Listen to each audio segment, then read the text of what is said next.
From 10 cents a dance to a place in the spotlight, the fabulous story of Ruth Etting, a determined girl reaching for fame and fortune, singing her way into the hearts of a nation. From the mob-ruled days of Chicago's lurid past to the glitter of the Ziegfeld Folly. But behind the glamour and adulation, Ruth Etting lived another life in a shadowy world, dominated by a fierce little man who was crazy with love for her. Marty the Gimp Snyder, a mysterious and dangerous man that no one really knew. It's ticklish business any way you look at it. Come on, we'll stick together.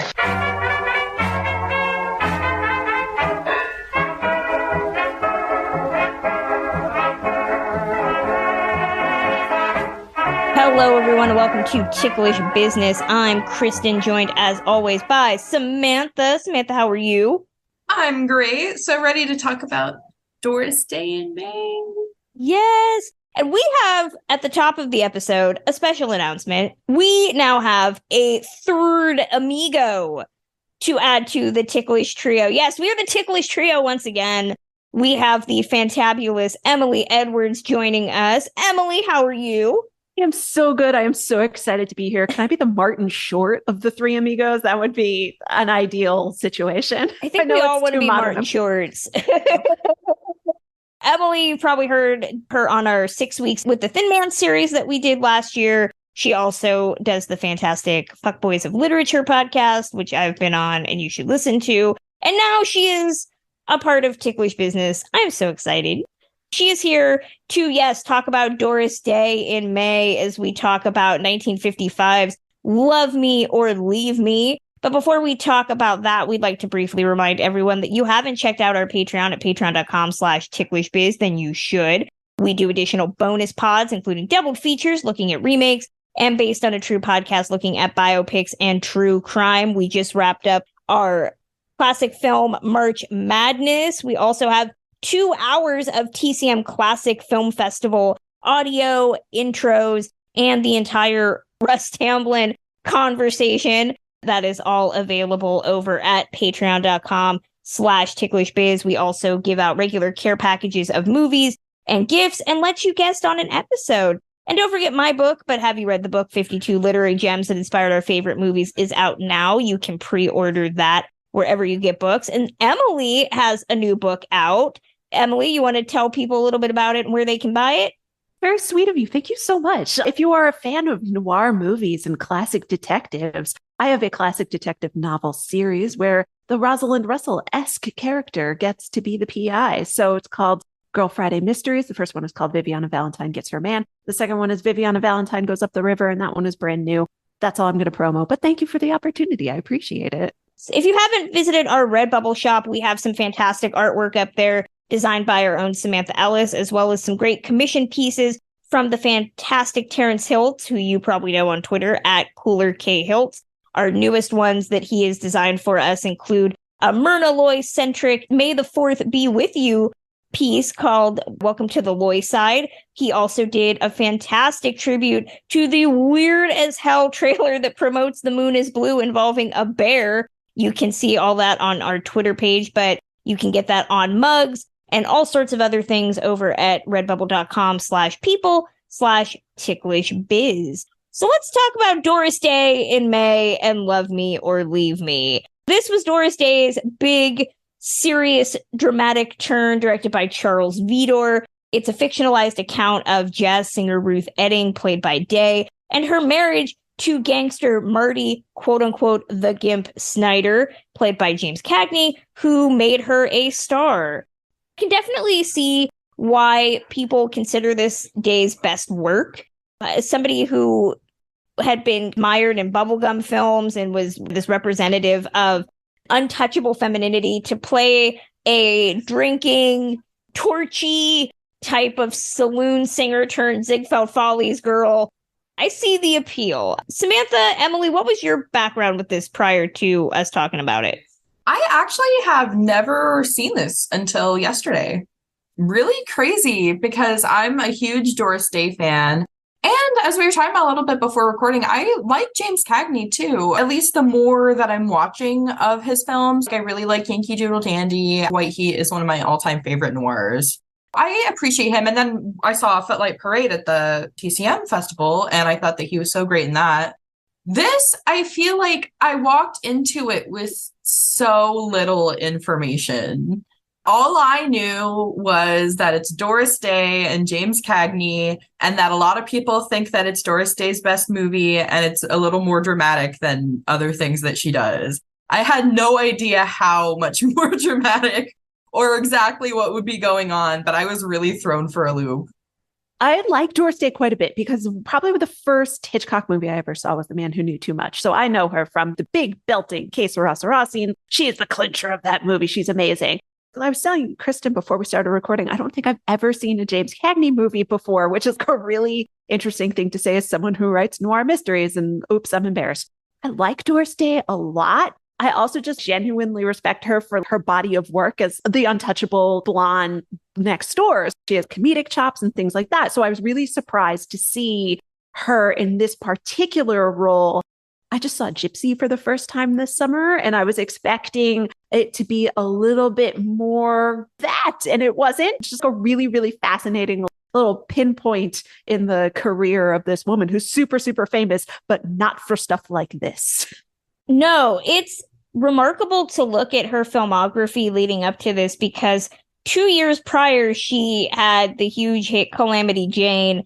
She'd also done pretty much exclusively romantic films. And even after this, she would do The Man Who Knew Too Much the year after, and Julie, which is also a very serious film, even though it is ridiculously silly. But then she would go back to making more romantic films, stuff like The Pajama Game, and Pillow Talk would be a couple years down the line, the film she did with Rock Hudson.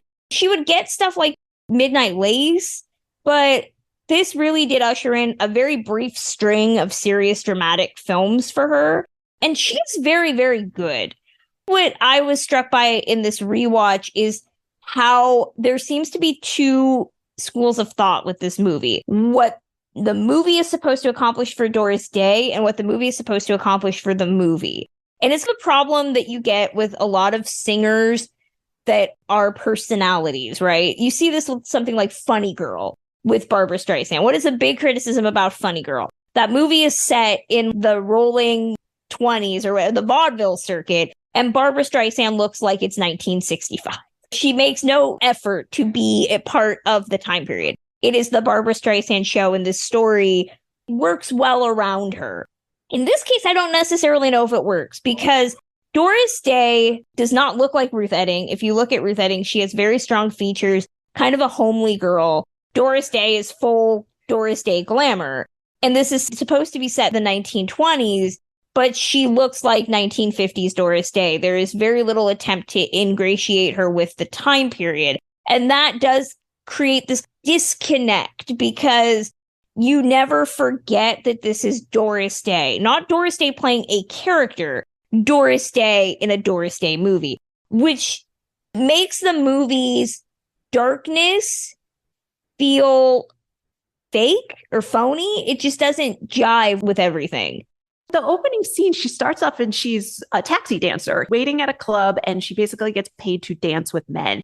If you know anything about the phenomenon of taxi dancing in the 1920s and 30s, it was seedy. It was slightly borderline sex work, but they really sanitized it to a point where I was surprised that they launched the story with that scene, because she's standing there and she looks like Doris Day in a very 1950s style 1920s flapper dress. There's no dirt to it. It's very shiny. It's very clean. It's very squeaky. And I was really surprised that that's where they started the story. Which, by the way, Ruth Etting was never a taxi dancer as far as I can find out. She actually was studying art and costume design for a brief period of time in her life. She was born in Nebraska. Her mom died when she was 5, and she lived with her grandparents for the majority of her life. And she liked art, and she got a job designing costumes at a nightclub. She went to art school. Eventually, she was a designer for a costume shop in Chicago's Loop District. And she was so successful, she got a partnership in the shop. She never took voice lessons. It wasn't until she was feature vocalist, like in the movie, becomes ill, and is unable to perform, and she's asked to fill in, and that's when she discovered that she was a singer and wanted to perform. So the seedy taxi dancing backstory is one of many fictionalized elements of this story. When I first started watching the film, just like Emily, I got the feeling it's supposed to be the 20s. You're not supposed to watch a movie and be like, this is supposed to be the 20s. You're supposed to think this is the 20s. You definitely get that Singing in the Rain Broadway melody-esque 50s, 20s feel, which I think is great. It looks great in Technicolor and in CinemaScope, but for the realism of the story, it definitely doesn't work. It always feels like she's wearing a 1920s Halloween costume. That's the ultimate issue with this film, despite how good Day is in the acting elements of it, is that you never buy in that she has had a hard life.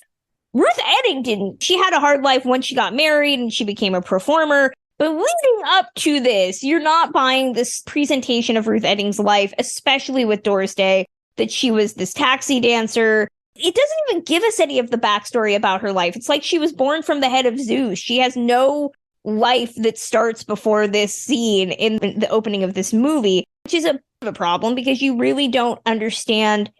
They make a lot of excuses for why she stays with Snyder.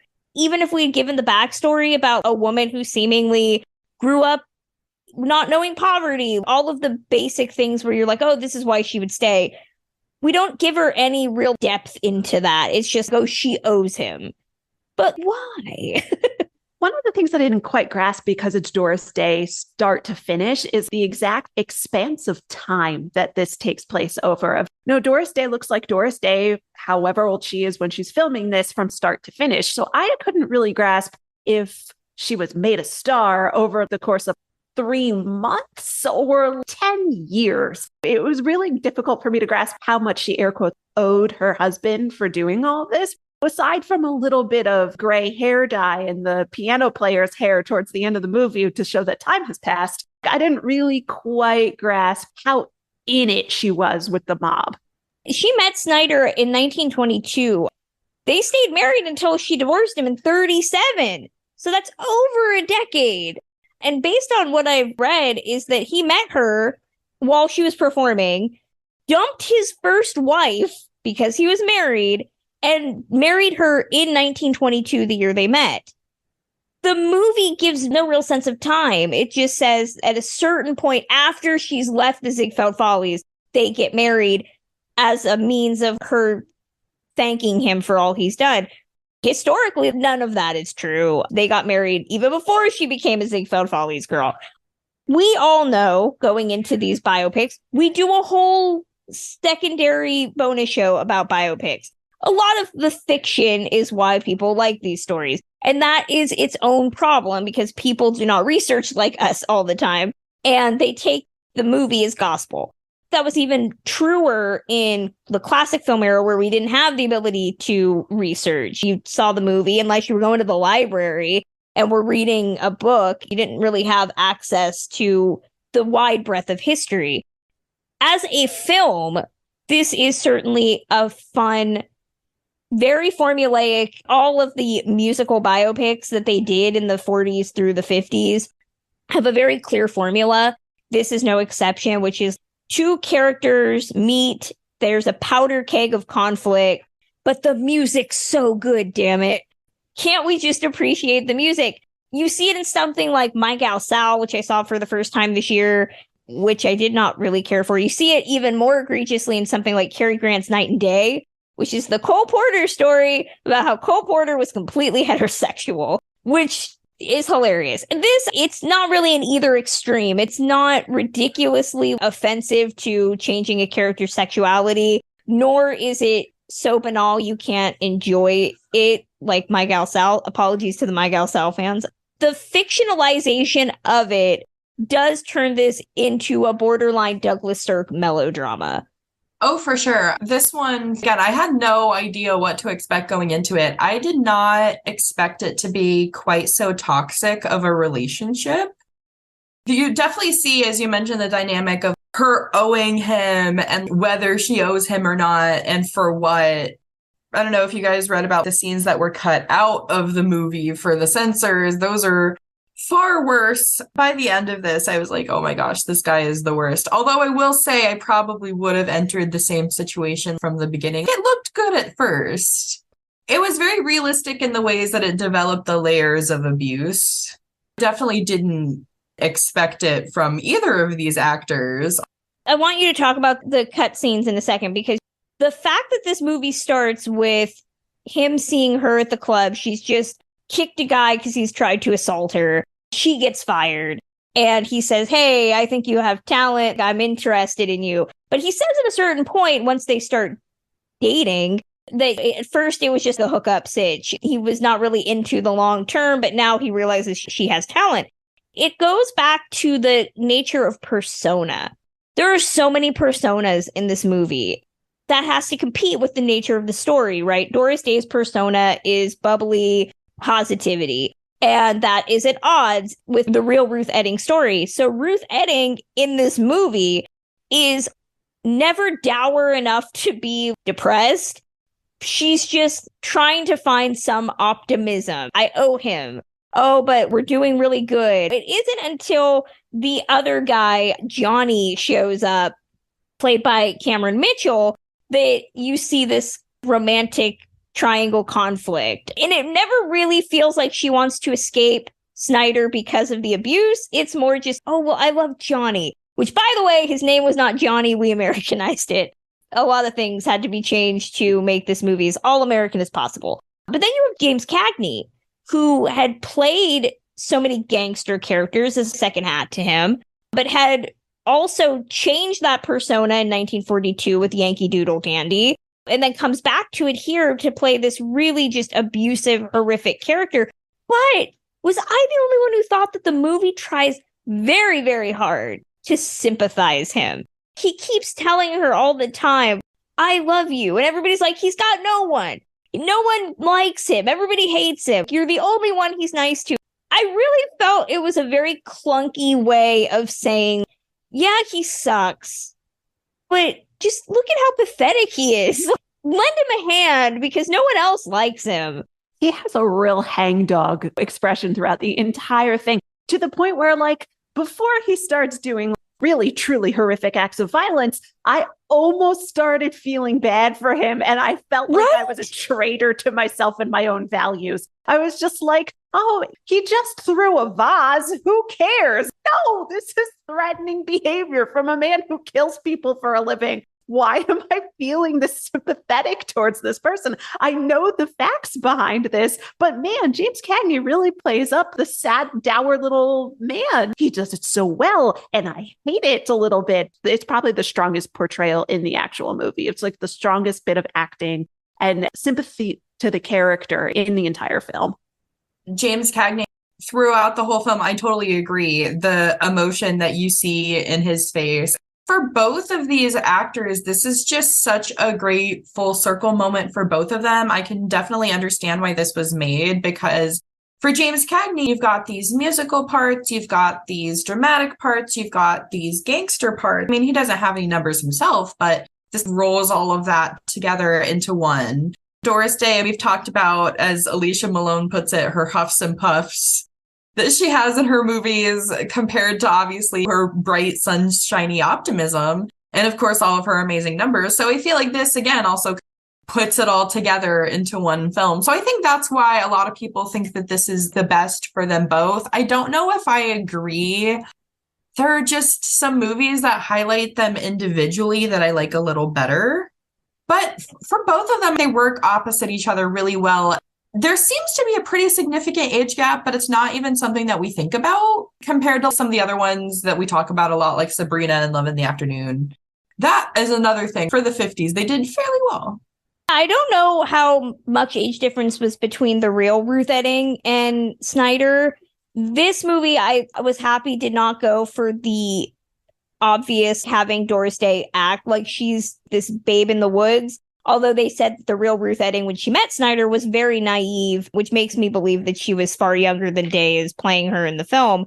To Emily's point, there is this real attempt at sympathy for him. This was a guy who allegedly never traveled anywhere without a gun and would proceed to poke people with it. to scare the hell out of them and then laugh at their fear. So the movie really does soften him as well to a significant degree. That's even before we'll get into the historical twist at the end involving the shooting of a man. Samantha, you brought up the cut sequences. I did not know about these. Can you talk a little bit about what was cut and why? According to Doris Day in her autobiography, there is one particular scene in between right before the two characters are married. Makes a lot of sense now looking back, because when I was watching the film, it made no sense to me how they got married. She literally was just saying she wants nothing to do with you and she's trying to leave. But then as they cut out of the film, he goes on to sexually assault her. And so that's how she stays and why they end up getting married. But they totally cut that out because of the censors. That ends up taking a lot of the context out of the film. I did not understand at all why their characters got married. It didn't make any sense to me. Obviously, it doesn't make any sense. They threw the scene in, but it would have at least explained it a little better. It would have been a horrible situation, and it would have made me feel a lot differently for him from the beginning, as opposed to it being more of a slow burn of him doing more abusive things after they were married. The abuse is very, I hate to use the word softened, but it does feel softened. And Doris Day did two very significant abuse movies, this and the aforementioned Julie, which is a movie that starts out very, very seriously about domestic violence with Louis Jourdan of all people, and then turns into the third act of Airplane. I was going to mention that movie. I love that movie. It's like, why does she keep taking these roles of women who just get beat around? Well, according to the most recent biography that came out about Doris Day, author David Kaufman, who did Doris Day, The Untold Story of the Girl Next Door back in 2008, she identified with a lot of these abused women because, according to the biography, her husband was abusive towards her physically. Especially in something like Julie, where she was filming these abusive scenes, they said she would have panic attacks because it gave her PTSD about the abuse that she experienced. I don't want to put words in anybody's mouth, but it seems like she might have identified with some of these characters. But especially in this film, the abuse is very deliberately controlled because you have Cagney, you have Day, you have this story. This is supposed to be this big, splashy musical biopic. You can't have it be too dour. To Emily's point, he's throwing vases. He's punching a guy, specifically a guy. It's always a guy. There's never direct physical violence towards her, even though it's pretty ridiculous to think that there would not be physical violence. There was a slap. That's what precipitated her leaving him and running to the manager's office and just being like, we need to get a divorce. It was like, oh, actual physical contact was the breaking point in the film. But obviously, we know in actual abusive relationships, it's not just one slap. The movie takes a real sensorial perspective on what is the breaking point for an abused woman. Verbal, I guess, fine by the censors. Throwing stuff, I guess, fine. But that one slap is, oh, no, now she has to leave him. Thanks, code. The most disturbing part for me, and it's just a line of dialogue where she's standing by the window. It's after they've gotten married. And he's trying to tell her, oh, let's go shopping. Let's go do all these things. He's being nice. And she says to him, I don't know why you're doing that. You don't have to sell me. I'm already sold. That is the most heartbreaking moment in the entire movie and shows the ultimate control and the abusive power that he has. Yes, he sends guys in with her. She can't go anywhere alone. That's all stuff you expect to see. But that one moment of her just saying, it is over. I have no free will left. I don't want to say that does more than seeing physical abuse, but it emphasizes this character is just completely destroyed. Very much is that you win moment, and you just see that total look of defeat that she has. You also see she starts to drink a little bit throughout those scenes. So you just see how it weighs on her. And I feel awful for her too, not only because you think about the real life connections that she had, to Martin Melcher and how he treated her compared to how this character treats her. Also, I feel for the fact that this is the 1950s and not always going to be great portrayals. Touching on what you were saying, Kristen, she has to tell Martin's character so many times that she's not really seeing or in love with the piano player for it to really hit home. It's so hard because she wants to be free and she wants to love somebody else, but she's not even mentally there yet or mentally ready for that yet. And men around her are already jumping to that conclusion, which I think is unfortunate too, to see. Doris Day would not get nominated for an Oscar for this movie. It would not be until 1960 for Pillow Talk, which is just crazy to me.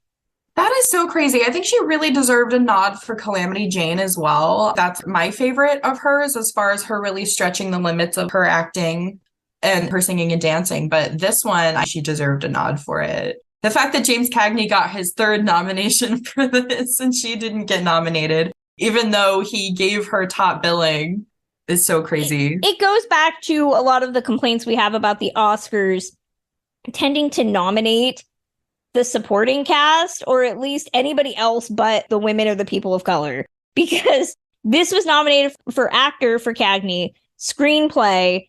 It won motion picture story, which is like an adapted screenplay thing when they separated best screenplay and best idea. It was nominated for best score, best song, and best sound recording. Day was not nominated. I'm just shocked that she only has one Oscar nomination in her entire career. Don't get it. I don't get it at all. Celebrating the release of Eddie Muller's new book, Noir Bar, with a giveaway. Win one of 2 copies by following us on Twitter and Instagram and responding to our contest tweet with the film noir that you love. No purchase necessary. Open to U.S. residents only. Contest closes June 1st. We do see Ruth in this film drinking heavily, which I love that they just keep reiterating how it's affecting her looks. Cagney says at one point, oh, it's making you look like an old bag. And one of the other characters is like, you look exhausted. You should really stop drinking. Let's just worry about how aesthetically pleasing it is. The drink, it couldn't possibly be what's precipitating this and leading up to her desire to numb her feelings. No, that couldn't be it at all. By the 1930s, the real Ruth Etting was having trouble getting booked into places because Snyder would argue and fight. She got passed over for a lot of things. So in 1936, she thought she would go to England, but he caused problems there. He even got involved in a street fight because, of course, she finally divorced him at the end of 1937. He didn't contest it. He did receive a healthy settlement from her. She gave him half of her earnings, which was about $50,000 at the time, some securities, and half interest in a home that they owned in Beverly Hills. She bought a lot of real estate in California. Weirdly enough, she did not invest in stocks. She invested in land. Very smart. She took care of him for the most part. I want to bring up the love triangle because this is where Ruth Etting's story takes a crazy left turn and the movie does not deal with it at all. She falls in love with Johnny because he's all-American, right? Played by Cameron Mitchell. Cameron Mitchell is one of many unremarkable men of the 1950s. I never remember his face. He's just some basic dude with brown hair. Did he have any characterization that made you say, gonna remember that guy later? He's so iconic to me just because of How to Marry a Millionaire. I love him with Lauren Bacall. See, there you go. I love him with Lauren Bacall in that and all of their scenes. And that's just such an iconic ending where he pulls out the fat wad of cash and everybody faints at the soda fountain. So I never forget him for that reason. But he's totally bland in this. Totally emo close. He's very, very bland. I didn't read anything about alternative casting. I know that Cagney was not the first choice. They originally wanted Spencer Tracy. I get why you get Cagney. Cagney's the ultimate gangster. Spencer Tracy is not gangstery.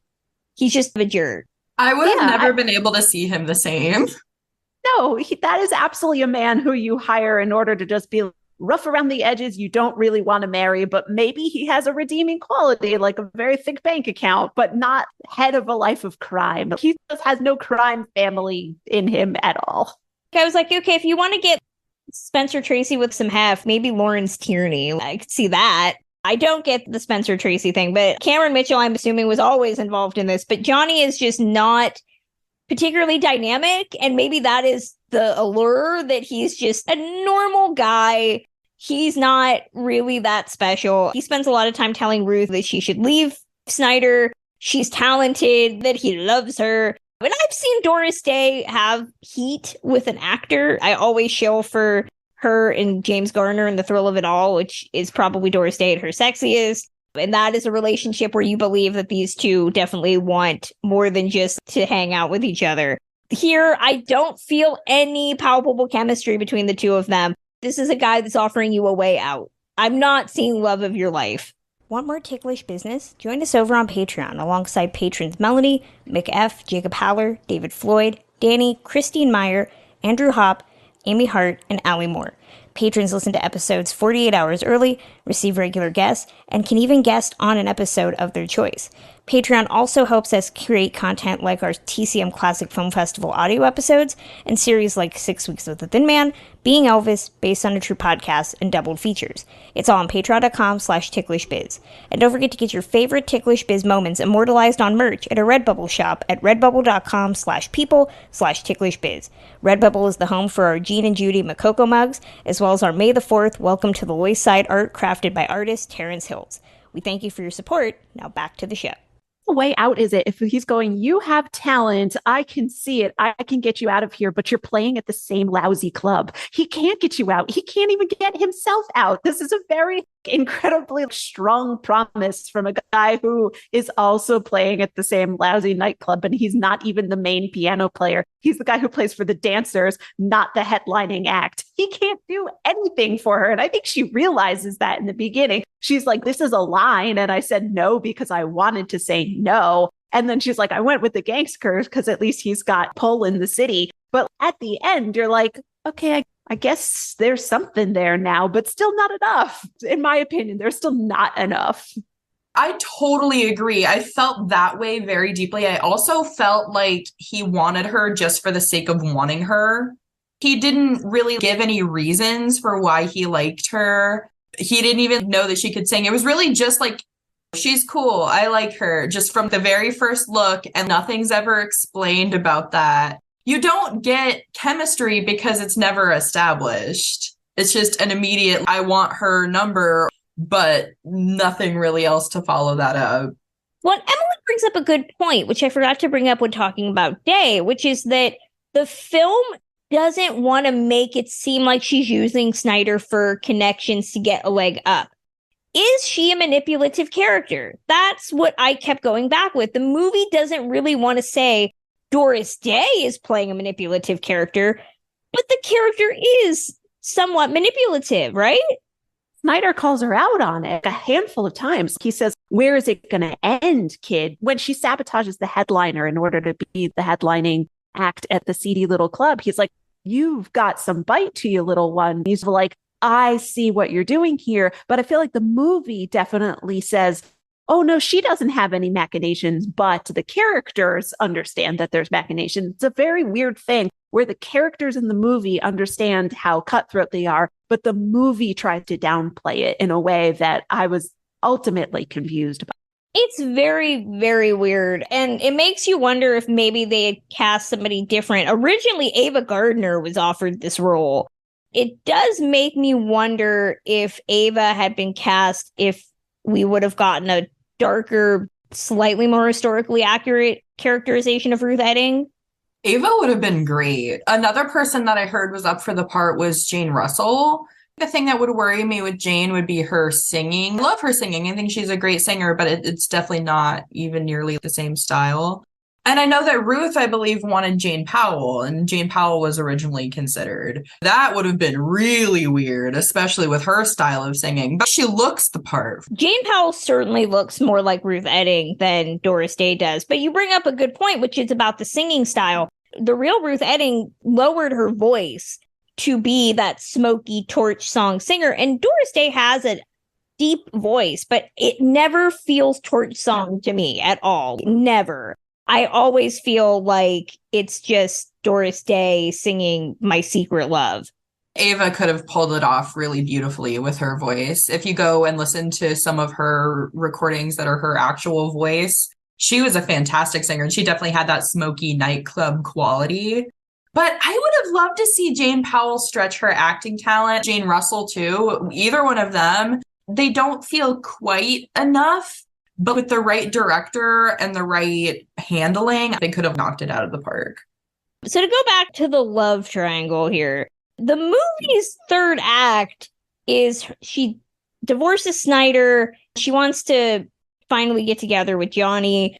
Snyder does the typical thing of, you hang out with her, I'll kill you. Well, he does. They're meeting up one day. Johnny goes into the driveway and Snyder guns him down. He lives. Everybody lives happily ever after. I do love, though, that it involves Ruth having to go see Snyder one last time and be like, oh, don't worry, Johnny lived. I know that concerned you. Reminding us that he didn't do it because he's a bad guy. He did it because he had nothing left and he felt like he was losing control. And then she goes and sings at his failing nightclub to give him a leg up.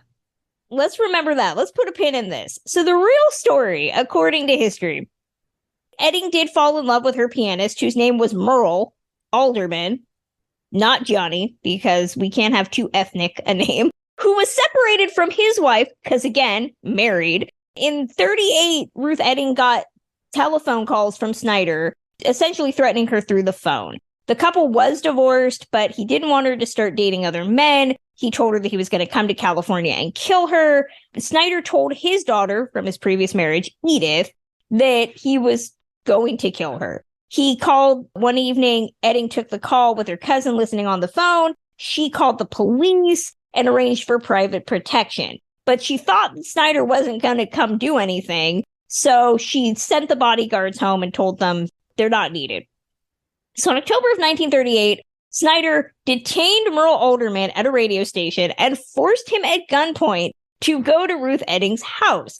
In the house was Edding and Edith Snyder. Edith worked for Edding and remained living with her after they divorced. So he held them all at gunpoint.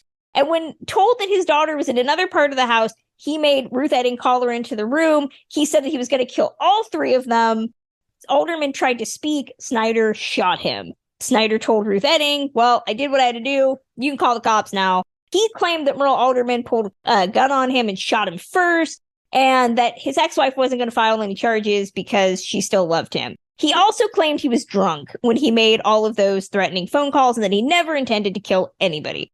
Ruth Edding had another story that the only gun in the house belonged to her, and that after Alderman had been shot, she went and got it and had a fight with Snyder. And Edith, Snyder's daughter, picked up the gun and shot at her dad, but ended up hitting the floor. And she told the cops, quote, I don't yet know whether I am sorry I missed my dad or whether I am glad. So he was accused of trying to kill all three of them, kidnapping, and violating some California state gun laws.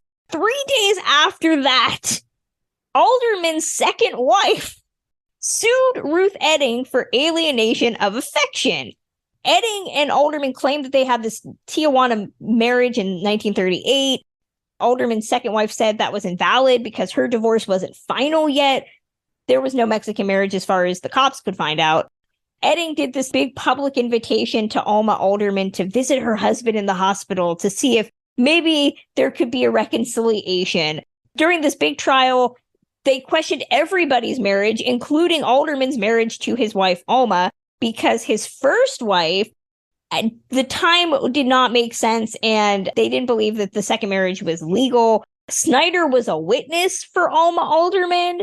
The first wife of Alderman showed up, claiming that Alma Alderman had actually taken her husband from her. It was a huge, huge deal. The lawsuit ended in 1939 with the court finding that she didn't need a dime from Ruth Edding, so nobody won.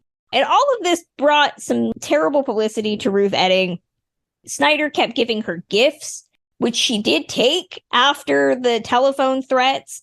She did go back and forth on whether Snyder had really intended to kill her. Snyder's attorney is the one who put out this idea that Ruth Edding was this very calculating person who had married Snyder for the benefit of her career, and that she wanted to leave him for a new young man. She would eventually marry Alderman. He was a decade younger than her in 1938 in Vegas during the trial that Snyder was on for murder. Snyder was convicted, but he was released on appeal after a year in jail. He did get a new trial. Alderman decided to drop further charges against Snyder, and they all just decided to move on. Ruth Etting and Alderman stayed married for the rest of their lives, and I guess happy ending. That's an interesting story, right, gang? That would be great in a movie, wouldn't it? Messy, and I love it. It's way better than what actually happened in the movie. I would have loved to see the daughter shooting at her dad. Right?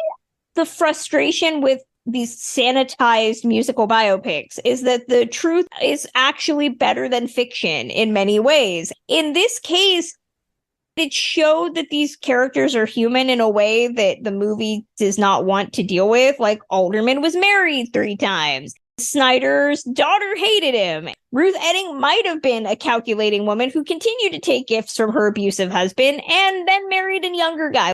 All of these things can be true. That would have been very interesting. But 1955, you're trying to sell this as Doris Day's new turn towards seriousness. I get why you didn't do it, but the story is just so fascinating.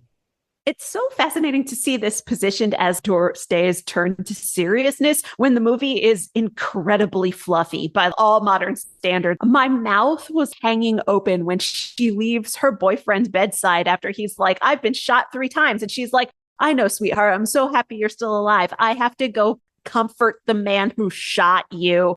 How is this gritty? By what ruler is this gritty, hard-boiled turn for Doris Day? Because she's literally playing a role where she's putting, again, her feelings on the back seat and her desires on the back seat in order to comfort the feelings of the men around her. And I was like, no, it's still kind of a happy doormat role, frankly. It's just blonde little housewife comforting all the men around her. It was really frustrating. And in the end, she still ends up doing things for him and for him to succeed. I totally understand the point that they're trying to make, but I think at that time they should have just parted ways. Brings up the question of, is this really a Doris Day movie? Because the movie begins and ends, who is the first person we see on screen? We see Snyder, we see James Cagney. And the end of the movie is not even that studio close-up, right, of Day singing her heart out that you usually see at the end of all of her movies. It's this wide shot of the club and Snyder with his back to her being like, that kid, she's great. It really does feel like this is Cagney's film, which would make sense considering that the Academy clearly recognized that because they nominated him for the Oscar. It definitely gave Day a second wind in her career, but she did go back to making predominantly fluffy romantic films after this. There would be the occasional return to drama, but I still don't believe anybody that watches this would say that it made Day a dramatic actress. Especially because she was doing other dramatic things before that. You think of a movie like Storm Warning from 1951. Or you think of like Tunnel of Love, where she's trying to have a child, which it has some serious moments mixed in with some fluffiness. And of course, Julie after the fact. Doris, to me, she's a little bit tough to define emotionally within roles. It's hard for me to place her as a dramatic or a comedian or a musical actress because she could really do it all. She was so sunshiny and so sweet that even seeing her totally angry and totally dramatic on screen, I still put her in with the musicals and the comedies. She could pull it all off beautifully, but I think it's just like her face. It's almost like seeing like an angry corgi or something like that.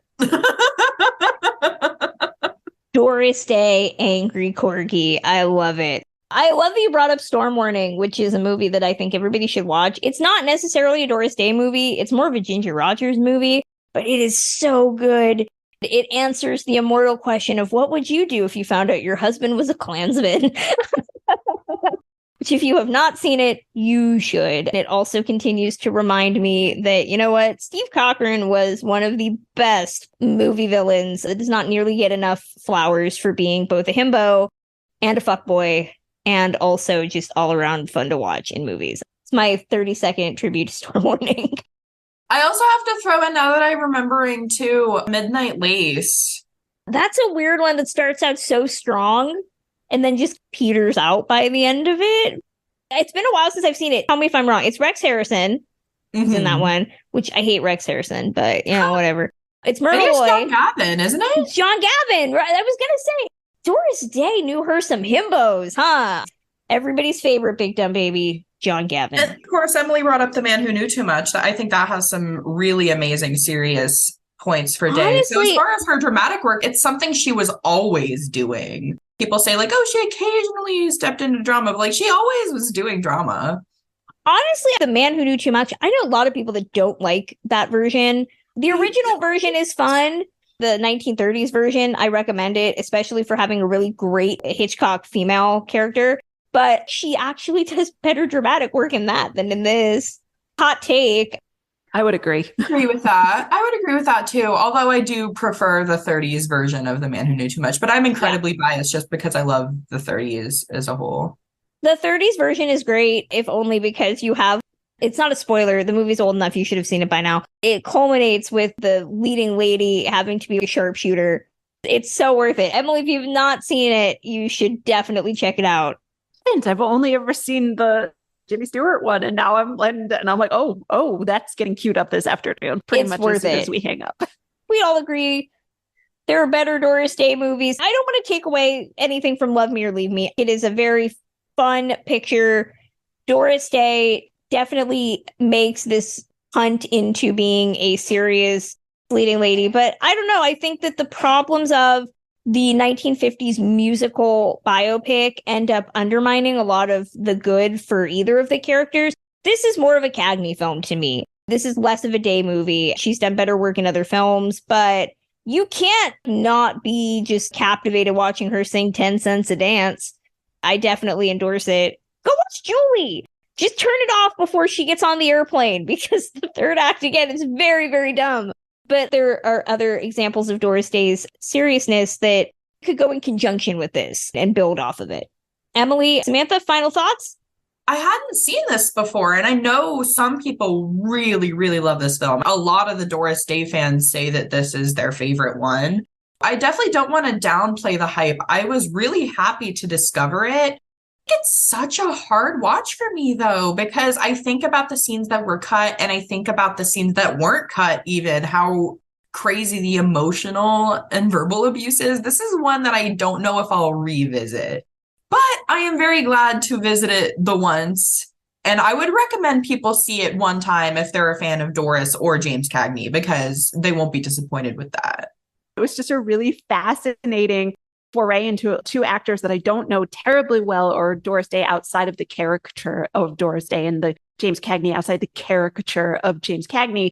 This had to be my first show with you guys. Was a really fascinating sort of like, how do we parse through everything that was created in the 1950s and how that slots into our understanding of old Hollywood? It was just a really interesting first foray into it, of just, it's okay to watch things that are classic Hollywood and be like, huh, okay, and carry on. You don't have to have like super strong feelings about it one way or the other.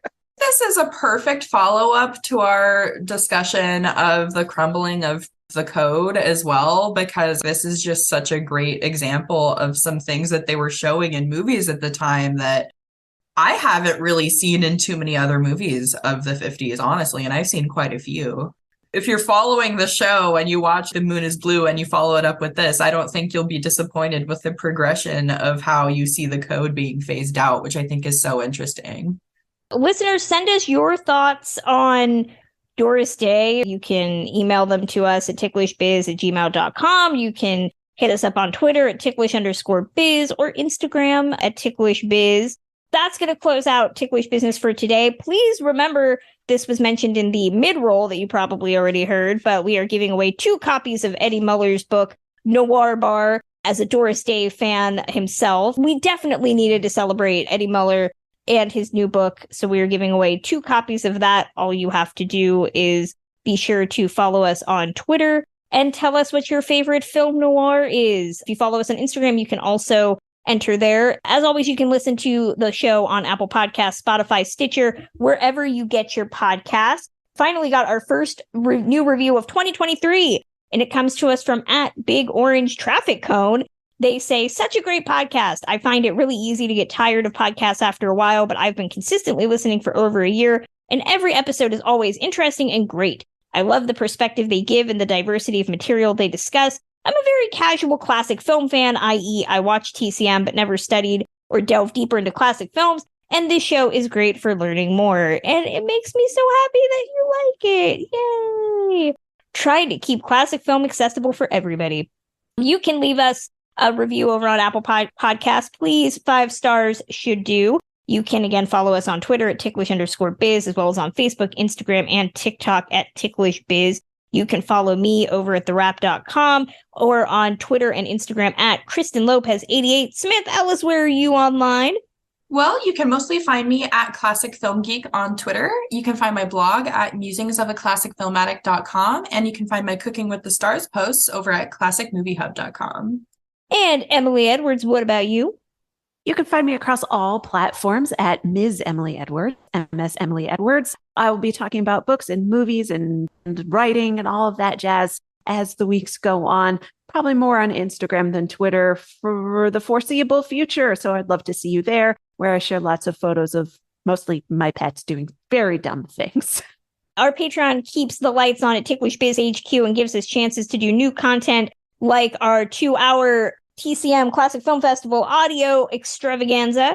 So consider helping us at patreon.com/ticklishbiz. My and Emily's books are out wherever you buy books, so please consider giving them a purchase. We will return with a new episode on June 7th. Till then.